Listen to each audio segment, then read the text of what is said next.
En 1895 et à l'origine c'était la fabrication de vélos, de mobylettes et plus tard des toutes premières voitures. Et là vous avez une illustration de la voiturette A qui a été produite par Skoda.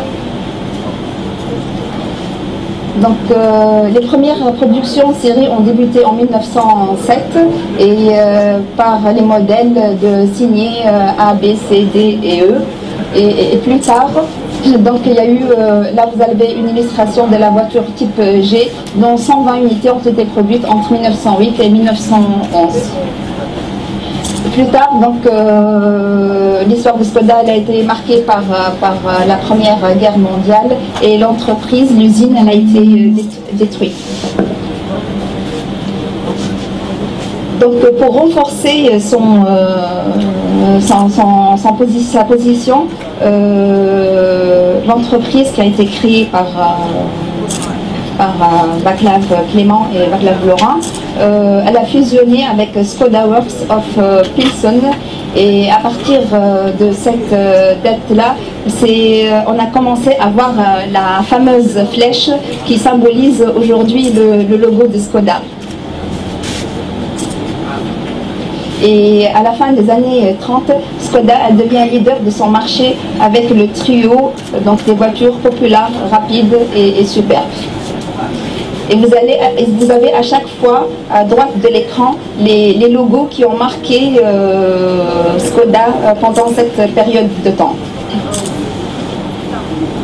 Le gouvernement tchèque, voulant renforcer sa position à l'international, il a voulu s'associer avec un constructeur mondial et c'est là que Skoda est devenue la 4e marque du groupe Volkswagen en 1991.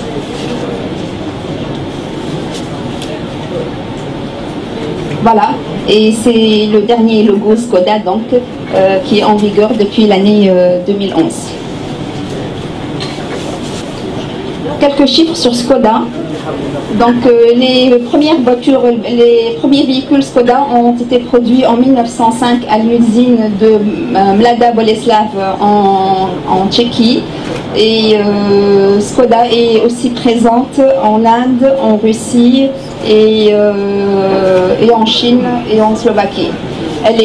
La marque elle est présente dans plus de 120 pays et comme l'a dit Ibrahim tout à l'heure, donc en